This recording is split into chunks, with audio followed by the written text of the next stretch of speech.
Fais-moi grâce, Seigneur, pour qu'ayons lumière, aime pour toujours. Et tes côtés ou non mauvais temps. Fais-moi grâce, Seigneur. Alors, j'espère que vous êtes prêts pour cette vidéo. Donc ce ne sera pas une vidéo de chanson, mais plutôt une vidéo de méditation. Le temps en fait de se recentrer un peu sur Dieu. Je sais que c'est très compliqué en fait d'étudier la Bible, de comprendre la Bible. Mais en fait, ce que vous devez faire, c'est que avant de lire la Bible, vous devez toujours en fait demander au Saint-Esprit de vous guider. D'ailleurs, même avant de faire mes vidéos, je dis toujours Seigneur, s'il te plaît, aide-moi parce que je ne veux pas raconter des bêtises sur mes vidéos et vraiment, je ne veux pas non plus partir dans tous les sens parce que je suis très peu structurée, c'est-à-dire que j'ai tellement de choses qui viennent dans ma tête. En fait, j'ai besoin d'être structurée pour dire ce qui se passe dans ma tête parce que sinon, je me perds en fait. Je sais que la qualité de la vidéo, elle n'est pas non plus oufissime, mais en fait, on fait avec les moyens du bord et pour le moment, c'est ce que je peux avoir en fait en termes de qualité. Donc, on va faire avec ça. Donc, on va prendre notre Bible. Donc, du coup, comme je vous ai dit, on va aller plutôt dans Matthieu. Et en vrai de vrai, c'est possible que je fasse plusieurs allers-retours et tout, qui va parler de foi, mais vraiment de foi. Vraiment, vous devez avoir une foi extraordinaire. Même si je sais qu'il y a plein d'autres passages dans la Bible qui vont parler de foi, justement, Hébreux 11, verset 1. Or, la foi, c'est la ferme assurance. Vous voyez, il y a plein d'autres parties dans la Bible qui a parlé de la foi, mais en fait, c'est juste pour qu'on ne s'éparpille pas. On va rester justement sur Matthieu. En fait, vraiment, le livre de Matthieu, si vous ne l'avez jamais lu, je vous conseille fortement d'aller le lire. C'est plutôt facile, un peu facile à lire comparé à d'autres livres. Les livres de l'évangile sont vraiment plus simples à comprendre que les autres. Vraiment, par exemple, Jérémie, j'ai commencé, je vous avoue que je me suis arrêtée parce que, je sais pas, 1 Samuel, je l'ai fini, mais 2 Samuel, j'ai commencé, mais j'ai arrêté. Ecclésiaste aussi est plutôt facile à comprendre. Donc, tout ce qui est Matthieu, Marc, Luc, Jean, c'est plutôt facile à comprendre. Mais j'avoue que Genèse, vu qu'il y a énormément de prénoms et que c'est vraiment compliqué pour moi les prénoms, j'arrive pas à m'y faire. Donc vraiment, si vous débutez dans la Bible, moi je vous conseille de commencer par Matthieu, Marc, même si c'est intéressant de comprendre, ok, la Genèse, etc., comment a été constituée la terre, les hommes, etc. En fait, à un moment, il y a tellement de généalogie qu'on peut se perdre. Moi, je sais que jusqu'à présent, j'ai jamais réussi à finir le livre de Genèse parce que je me perds à un moment donné, il y a trop de prénoms, trop. Et du coup, c'est un exercice que je vais faire avec vous. Donc, à force de faire des vidéos, je serai contrainte de lire le livre de la Genèse puisque je dois comprendre un peu ce qui se passe, etc. Et aussi, si je dois vous dire que vous devez être guidé par le Saint-Esprit, ben moi-même, je dois accepter que le Saint-Esprit agisse en moi, on est d'accord. Donc, du coup, même si je sais qu'à première vue, avec humainement parlant, je ne vais pas comprendre. Mais quand le Saint-Esprit vous guide, vous allez comprendre en fait ce qu'il en est. Quand vous prenez Matthieu, en fait, en vrai, j'aime bien pour le moment, je médite dans Matthieu. Donc, en vrai, de vrai, vous devez savoir que vous êtes la lumière du monde, vous commencez. Mais en fait, on va partir plutôt sur Matthieu 6, même si, en fait, je risque de parler un peu de Matthieu 7 et tout. Mais en fait, ce que j'aime bien avec Matthieu 6, on va pas forcément prendre tout le début, mais plutôt, on va prendre la partie où Dieu donne tout ce qui est nécessaire à la vie. Donc, Matthieu 6, c'est versets 25 à 34. C'est pourquoi je vous dis, ne vous faites pas du souci pour votre vie ni pour votre corps. Ne vous demandez pas qu'est-ce que nous allons manger. Avec quoi est-ce que nous allons nous habiller. Oui, votre vie est plus importante, donc on lit, que la nourriture, et votre corps est plus important que les vêtements. Regardez les oiseaux, ils ne sèment pas, ils ne moissonnent pas, ils ne mettent pas de récolte dans les greniers, et votre Père qui est dans les cieux les nourrit. Vous valez beaucoup plus que les oiseaux. Ce n'est pas en vous faisant du souci que vous pouvez ajouter un seul jour à votre vie. Pourquoi alors faites-vous du souci pour les vêtements? Observez les fleurs des champs. Regardez comme elles poussent. Elles ne filent pas et elles ne tissent pas. Pourtant, je vous le dis, même Salomon, avec toute sa richesse, n'a jamais eu de vêtements aussi beaux qu'une seule de ses fleurs. L'herbe est aujourd'hui dans les champs et demain on la jettera au feu. Et pourtant, Dieu l'habille de vêtements magnifiques. Vous qui n'avez pas beaucoup de foi, donc je reprends. vous pouvez être sûr d'une chose, Dieu en fera en moins autant pour vous. Ne soyez pas inquiets en vous demandant qu'est-ce que nous allons manger, qu'est-ce que nous allons boire, avec quoi est-ce que nous allons nous habiller. En effet, les gens qui ne connaissent pas Dieu cherchent tout cela sans arrêt. Vous avez besoin de toutes ces choses et votre Père qui est dans les cieux le sait bien. Cherchez d'abord le royaume de Dieu et ce que Dieu demande, il vous donnera tout le reste. Donc ne vous faites pas de soucis pour demain, demain se fera du souci pour lui-même. La fatigue d'aujourd'hui suffit pour aujourd'hui. Donc Seigneur, aide-moi vraiment à ne pas partir dans tous les sens parce que je sais qu'il y a plein d'idées qui peuvent venir dans ma tête. Mais en fait, vous devez d'abord, moi, ce que je ressors de ce passage, c'est d'abord, vous devez arrêter de vous faire du souci et aussi vous devez en fait vous abandonner complètement à Dieu. Donc vraiment, surrender your life to Jesus because He knows what you want in your life. So you have just to surrender. Et en fait, you have to have faith. Aussi, vous devez avoir la foi en Dieu. Et en fait, justement, le fait que vous allez abandonner votre vie à Dieu, c'est une preuve de foi. Parce que du coup, ça veut dire que vous faites confiance à Dieu. Et en fait, vous devez faire confiance dans le respect à Dieu. Alors, pourquoi vous devez avoir la foi en Dieu? En fait, il dit, vous n'avez pas beaucoup de foi.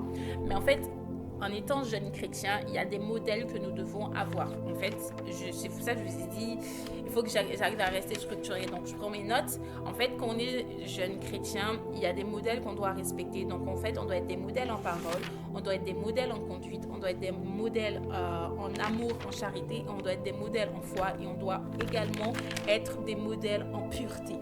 En fait, sachant que, comme je vous ai dit, si je décide de partir sur tous les points, la vidéo va être très très longue et normalement le but c'est de faire quelque chose quand même de digeste pour vous puisque le but c'est de vous motiver justement à reprendre la parole de Dieu. Donc le but ce n'est pas de vous décourager en faisant des vidéos de 40 minutes, c'est possible que je parle autant, mais on va essayer de rester assez digeste, donc on va rester plutôt sur le modèle en foi.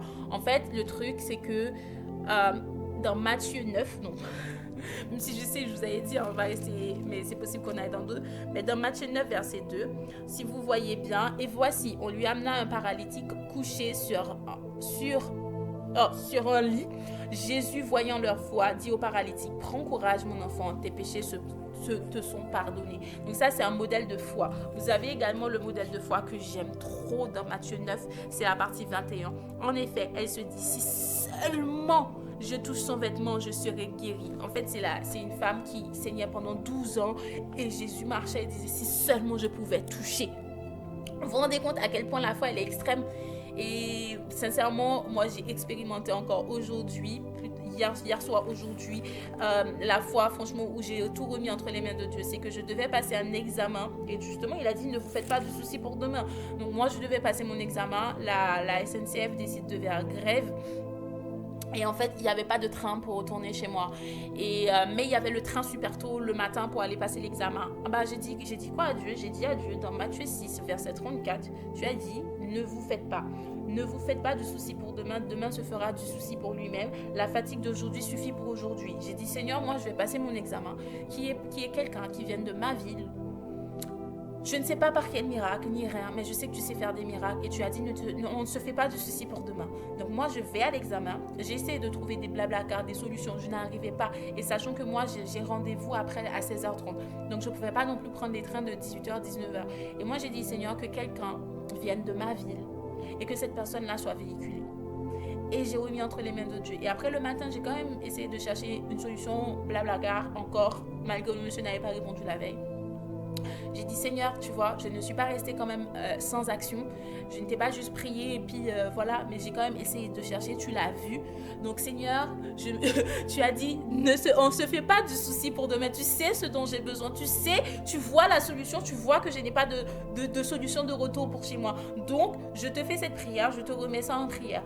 Dites-vous, la première personne qui est arrivée dans la salle, elle ne venait pas de ma ville, il n'y a pas de souci. Et la deuxième personne qui franchit, je dis bonjour monsieur, vous venez d'où machin. Il me dit qu'il vient de ma ville. Je dis vous êtes véhiculé? Il me dit oui. Il me dit, il n'a même pas attendu la suite de ma phrase, qui m'a déjà dit oui, il n'y a pas de souci pour me conduire. J'étais tellement contente, j'avais envie de sauter, de l'attracher. J'étais tellement contente. Bon, après, la suite de mon examen, je n'ai pas encore les résultats, mais j'étais tellement contente. J'ai dit merci Seigneur. Genre, il y avait cette joie où je me suis dit, en fait, j'ai juste fait confiance à Dieu. En fait, j'aurais pu annuler l'examen parce que j'allais dire, je n'ai pas de solution de retour. Alors que là, non. J'ai pris la date, j'ai dit Seigneur, je te fais confiance en fait pour le retour. Donc ça, pour moi, c'est une sorte de foi parce que, en fait, certes, j'ai commencé à douter, mais je n'ai pas douté du fait que j'allais retourner. J'ai commencé à douter du fait que, est-ce que je dois annuler plutôt mon rendez-vous que j'avais? Et après, j'ai dit, non, Seigneur, je ne peux pas annuler le rendez-vous que j'ai parce qu'en fait, je pose ma journée de travail. Ma journée de travail, elle doit servir, en fait. Je ne la pose pas pour rien, mon congé. Donc, du coup, c'était pour moi, j'ai fait confiance à Dieu. Et là encore, à l'instant où je fais cette vidéo, pour moi, j'attends un miracle de la part de Dieu pour mon examen. Et franchement, je le fais confiance parce que je sais que je ne veux pas repasser cet examen. Il faut que je l'obtienne. Et pour moi, ça, je fais confiance à Dieu. Et Dieu voit que j'ai besoin de cet examen, que je dois l'avoir pour que je puisse justement me concentrer sur les vidéos que je fais, pour que je puisse me concentrer sur la méditation, pour que je puisse me concentrer sur tout plein de choses que j'ai à faire. Parce que sinon, cet examen me prend du temps pour réviser. Donc, je dois l'avoir. Donc ça c'est une sorte de modèle de foi. Certes, j'ai pleuré, je pleure, je stresse, mais je fais confiance à Dieu et sincèrement je sais qu'il me le donnera. Je sais qu'au début je voulais absolument avoir 20 sur 20 ou 100% comme vous voulez, mais là franchement peu importe le résultat qu'il me donne, dès que je l'obtiens, dès que j'ai les 80 parce qu'il faut au minimum 80% pour l'avoir. Donc en fait on est en train de parler, c'est la certification AMF, je parle donc pour ceux qui connaissent. Donc moi il faut 80% pour l'avoir. Donc vraiment là pour le coup, même si j'ai 90, 95, je me suis voulu 100, mais en vrai je veux juste l'obtenir. Donc pour le coup, voilà, donc ça c'est une preuve de foi. Donc je fais cette vidéo. Donc peut-être au moment où je vais le poster, j'aurai déjà les résultats. Dans ce cas-là, je vais mettre en commentaire que Dieu a pourvu et que j'ai eu les résultats et que j'ai obtenu mon AMF. Mais tout ça pour vous dire qu'on doit être des modèles en foi. En fait, je vais me permettre de lire justement pour ne pas trop partir dans... Vous voyez, je suis déjà partie un peu. Mais en fait, on doit vraiment être des modèles en foi. À l'époque, les disciples qui suivaient Jésus avaient la foi. Leur foi en Christ les a entraînés à abandonner ce qu'ils avaient pour suivre le Messie. Sauf que celui qui a refusé d'abandonner sa richesse dans Matthieu 19, vous voyez, on est beaucoup plus loin déjà. Matthieu 19, versets 16 à 30. Il lui fallait juste abandonner cette seule chose pour avoir la vie éternelle. Mais il a refusé parce que il n'a pas vu la valeur en Jésus en fait. Il n'a pas compris que Jésus avait plus de valeur que ce qu'il avait en fait. Parce que pour lui, il abandonne sa richesse physique. Mais en fait, la richesse spirituelle est tellement mieux, est tellement meilleure en fait. Parce que quand vous avez le don de guérison, que vous avez le don... Parce que reprenez votre Bible. On va pas partir longtemps, mais reprenez votre Bible et regardez. Dans Matthieu 10, vous avez, dans Matthieu 10, verset 8, Dieu a dit quoi? Guérissez les malades, rendez la vie aux morts, guérissez les lépreux, chassez les esprits mauvais. Vous avez reçu gratuitement, donné gratuitement. Imaginez, vous avez un don de guérir les malades, un don de rendre la vie aux morts, un don de guérir des lépreux, un don de chasser les esprits mauvais, un don de miracle. Vous avez des dons comme ça.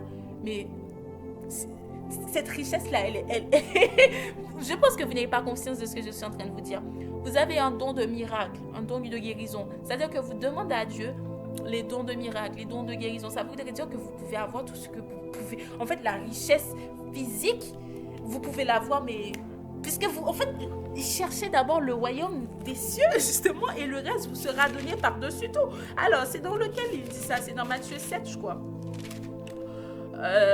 Ou dans Matthieu... Non, c'est dans Matthieu 6, verset 33. Cherchez d'abord le royaume de Dieu et ce que Dieu demande. Il vous donnera tout le reste en plus. Donc, vraiment, cherchez d'abord Dieu et vous allez voir que toutes les richesses, en fait, c'est rien. Vous allez les obtenir, mais tellement facilement parce qu'en fait, vous serez bénis. Tout naturellement, moi, souvent, on me dit que je suis un enfant béni parce que quand je leur raconte ce qui se passe dans ma vie, je dis « Ah bon ?»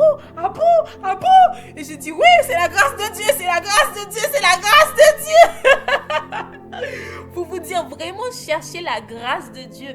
Parce qu'en fait, une fois que vous aurez la grâce de Dieu en vous, vous allez avoir accès à tout. Parce qu'en fait, le truc, c'est que on est là, en fait, à se fixer sur des richesses spirituelles. physique, alors que les richesses spirituelles sont tellement plus importantes. Parce qu'en fait, regardez, là, ce matin, je suis retournée chez moi, en fait, parce que j'ai fait confiance à Dieu, j'ai eu la foi, j'ai laissé Seigneur agir, en fait. Et en fait, alors que, en fait, si j'étais dans la chair, bah, j'aurais fait quoi? J'aurais annulé mon examen en disant que je n'ai pas de train pour retourner, et puis voilà, c'est tout. Alors que là, je savais pas comment j'allais rentrer chez moi. Et c'est pas une histoire, genre je suis à 1 heure. Non, c'est une histoire où je suis à 150 km de où j'habite. C'est pas un truc où je peux rentrer à pied ou que c'est que ça. J'ai laissé Dieu faire. Donc vraiment, faites confiance à Dieu parce que Dieu, quand il agit dans les détails et il agit de façon à ce que vous puissiez voir que c'est lui qui agit. Parce que franchement, je sais, il y a des personnes qui croient pas, etc.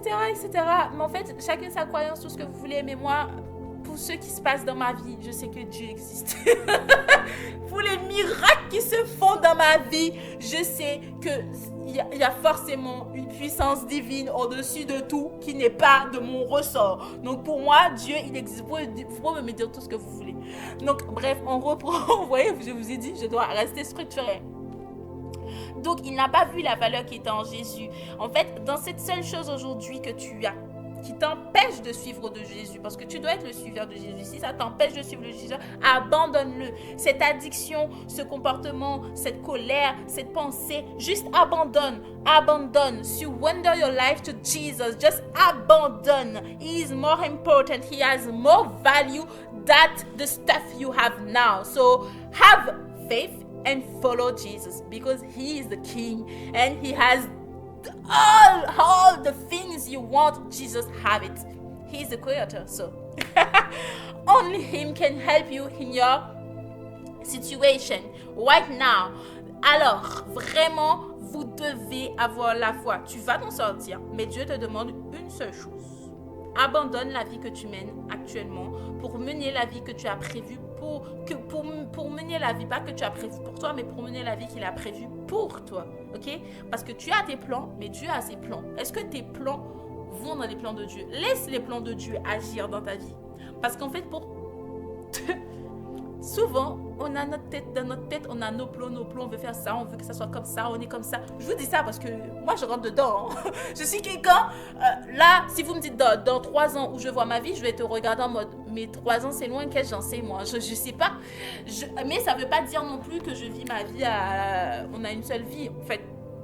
Ce que je veux vous dire, c'est que j'étais quelqu'un qui planifiait ma vie. Dans 5 ans, je me voyais faire ça. Dans 10 ans, j'étais là. Là, si vous me posez une question, vous me dites dans 3 ans, t'es où? Je vais dire, je ne sais pas. Dieu me dira.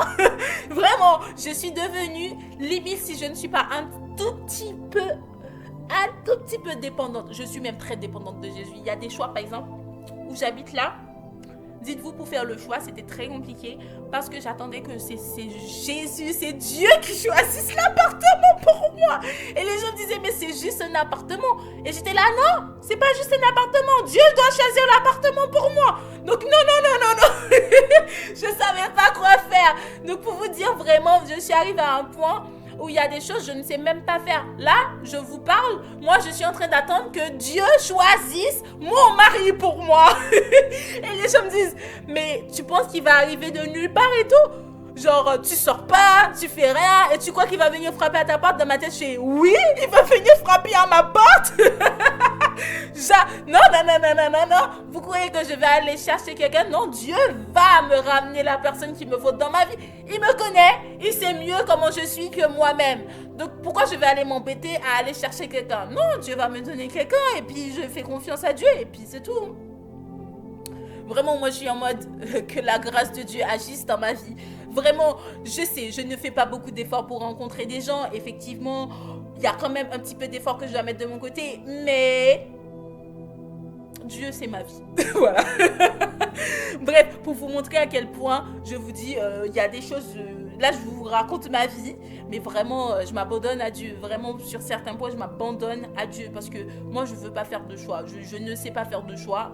Depuis petite, je n'ai jamais vraiment fait de choix de moi-même, de ma vie. Et quand j'en ai fait, c'était pas des bons choix. Donc depuis, j'ai constaté que faire des choix, ce n'était pas forcément...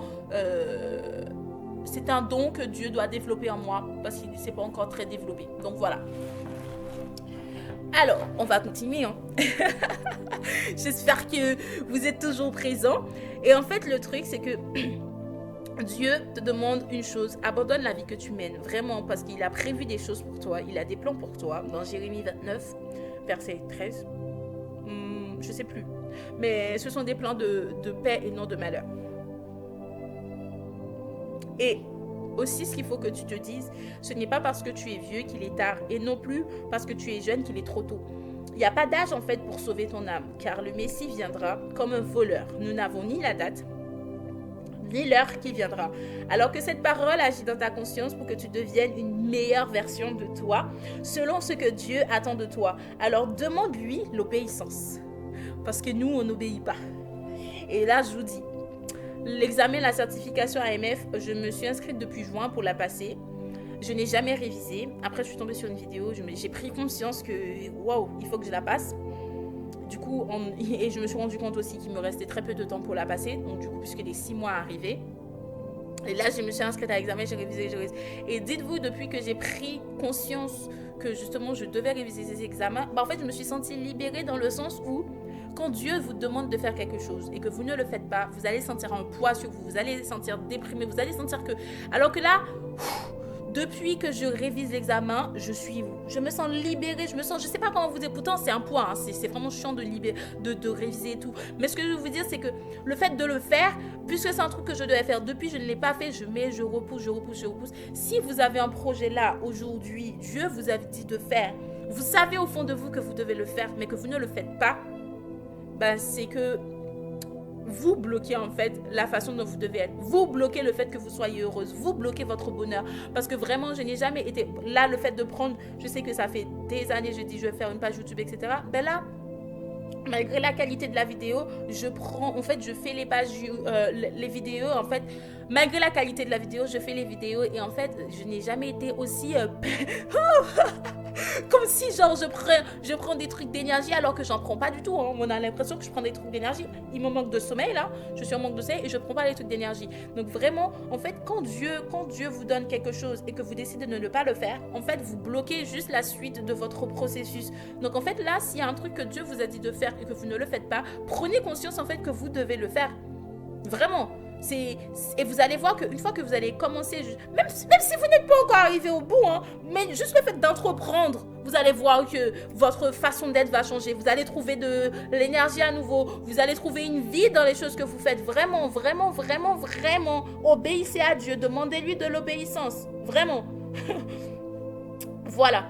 Donc, demandez-lui de la sagesse et la capacité, bien évidemment, de ne pas être tenté par ce qui se passe dans ce monde. Car on est dans le monde, mais on n'est pas du monde. Alors, n'oubliez jamais cela, jeunes chrétiens. Soyez différents des païens. Soyez à l'image de Dieu. Ayez la foi. Si tu veux plaire à Dieu, alors tu devrais savoir que sans la foi, donc dans Hébreux 11, verset 6, sans la foi, il lui est impossible de lui être agréable, car il faut que celui qui s'approche de Dieu, quoi qu'il existe, et qu'il est le rémunérateur de ceux qui le cherchent. Je sais qu'on a commencé dans Matthieu 6 et on a fini dans Hébreux 11, verset 6, mais en vrai de vrai, la Bible, elle est liée. Vraiment, Dieu nous parle dans chaque truc, si vous allez chercher tout, vous allez voir que c'est lié. Bon, je sais que parfois je dis vous, parfois je dis tu, mais vraiment, en fait, tout ce que vous devez savoir, c'est qu'aujourd'hui, dans la situation, en vrai, je sais que la vidéo est un peu longue, mais dans la situation dans laquelle que vous êtes, je sais que vous vous inquiétez, je sais que vous faites du souci, je sais que vous vous demandez, mais comment vous allez y arriver et tout. Mais en fait, laissez le Père s'en charger, remettez-lui, il sait ce dont vous avez besoin, il sait que vous avez besoin d'être nourri, il sait que vous avez besoin de payer votre loyer, il sait que vous avez besoin de vivre correctement, il sait en fait les désirs. D'ailleurs, justement, dans Somme, j'ai oublié le passage, mais que vos désirs là, en plus je l'ai lu ce matin, mais c'est les pas de l'homme affermi, enfin bref. La vidéo, c'est pas très bien de faire comme ça, mais c'était pas le but. Là, c'est juste parce que j'ai un peu je me suis évadée un peu, mais l'objectif, normalement, je ne devais pas parler de ce que je viens de vous dire. Donc, en vrai de vrai, mais c'est juste pour dire que, en fait, vous avez ce que vous voulez faire, mais en fait, il y a Dieu, ce qu'il veut pour vous. Et en plus de ça, ce qu'il faut savoir, c'est que vous n'avez pas à vous inquiéter. Si vous commencez justement par juste prendre votre Bible, demandez au Saint-Esprit de vous guider pour que vous puissiez comprendre sa parole, pour que vous puissiez comprendre la lettre qui a été laissée pour nous. En fait, vous allez voir qu'il y a tellement de joie à connaître le Créateur. Il y a tellement de joie à chercher le Créateur plutôt que la création quand même. Donc vraiment, ayez confiance en Dieu, ayez confiance dans le plan qu'il a pourvu. Et si vous a demandé quelque chose et que vous ne l'avez pas fait, et que vous dites aujourd'hui là, au moment où vous regardez cette vidéo, ce truc-là, il pop-up dans votre tête en disant oups. Alors ce truc-là, vous devez voir comment vous devez faire pour le faire. Parce que c'est cette chose qui bloque votre bénédiction, qui bloque votre bonheur, qui bloque votre joie de vivre, qui fait que vous êtes dans une dépression actuelle. C'est cette chose que vous n'avez pas fait, que vous deviez faire. Ça peut être pardonner quelqu'un, ça peut être faire quelque chose pour votre vie, faire quelque chose pour quelqu'un, ça peut être n'importe quoi, je ne sais pas, c'est Dieu qui vous parle, c'est Dieu, c'est vous-même et vous-même et Dieu, vous devez savoir du coup ce qu'il vous a demandé. Mais en fait, vous devez, franchement, cette vidéo, elle est faite pour vous dire, allez faire ce que Dieu vous a dit de faire. Bien évidemment, je parle bien des bonnes choses, parce que Dieu ne dit pas de tuer, ni rien du tout. Hein. D'ailleurs, justement, vous êtes pécheurs, donc je parle pas des trucs comme ça, je parle bien de vous dire, tout à l'heure on me dit, ouais, nanana. Je parle bien, cette petite voix qui vous dit que vous devez faire, par exemple, ce business, cette petite voix qui vous dit que vous devez vous tourner vers cette personne pour lui demander pardon, ou que vous devez pardonner à telle personne, ou que, par exemple, je sais pas, la petite voix qui est l'ange, d'accord ? Je sais que les vidéos peuvent être sorties du contexte, donc je reprends encore ma vidéo. Je parle bien de ce qui est juste, ok? Donc voilà. Sur ce, j'espère vraiment que cette vidéo vous a édifié. N'hésitez pas à me le dire en commentaire. N'hésitez pas à me dire comment vous êtes senti. N'hésitez pas à me dire si cette vidéo vous a parlé. N'hésitez pas à me dire le projet que Dieu vous a dit de faire et que vous n'avez pas fait, que vous avez des difficultés à le faire. N'hésitez pas à me dire si vous avez du mal justement à passer à l'action dans les projets que vous souhaitez faire en commentaire. Ce sera un plaisir de vous aider et de vous donner des conseils. Je sais que parfois c'est très dur quand on n'a pas de mentor pour faire les choses. Donc vraiment n'hésitez pas. Et sur ce, vraiment, je vous envoie plein d'amour. Je vous envoie vraiment toute la grâce de Dieu. Je vous envoie aussi le bonheur. Je vous envoie plein d'argent. Et surtout, prenez soin de vous comme à l'accoutumée. Et on se retrouve sur une autre vidéo. Donc n'hésitez pas à vous abonner et à me dire en commentaire les points que je peux améliorer sur mes vidéos. Je sais que la qualité, par contre, je sais que vous allez le dire, mais ça, je n'y peux rien pour le moment. J'enregistre avec la caméra de mon ordinateur parce que mon téléphone, il est rempli. Donc, pour le coup, je ne pourrai rien faire pour la qualité de la vidéo pour le moment. Peut-être dans 2-3 mois, justement, quand Dieu pourvoira, j'achèterai une vraie caméra et on fera des vraies vidéos avec une bonne qualité. Mais si vous avez d'autres points sur comment ça a été présenté, est-ce que vous vous êtes perdu un peu, parce que je sais que mes idées vont comme ça, ou est-ce que vous voulez un truc plus structuré, ou est-ce que vous voulez une méditation vraiment très théologique, et ça je connais rien dans la théologie, je vais pas vous mentir, donc tout ce qui est écrit, ça peut être soit guidé par le Saint-Esprit, ou soit c'est moi qui le dis, donc pour le moment, la théologie, je n'y connais pas trop grand-chose. Je fais des recherches sur les versets ou des trucs comme ça. Mais sinon, vraiment, encore une fois, il ne faut pas prendre non plus pour argent comptant ce que je dis. Parce que, encore une fois, je lis la Bible et j'essaye de vous inciter à le lire pour voir ce que Dieu vous dit à travers la Bible. Parce que Dieu peut me dire quelque chose. Et au final, c'était peut-être pas comme ça qu'il fallait comprendre. Donc il y a tout ça aussi, l'interprétation. Donc je ne veux pas non plus inciter les gens dans une mauvaise interprétation ni rien du tout. Donc je préfère mettre des disclaimers because we can have some problems on that. So voilà. En tout cas, j'espère que ça vous a plu. Et sur ce, je vous retrouve sur une autre vidéo. N'hésitez pas à vous abonner pour être notifié de cela.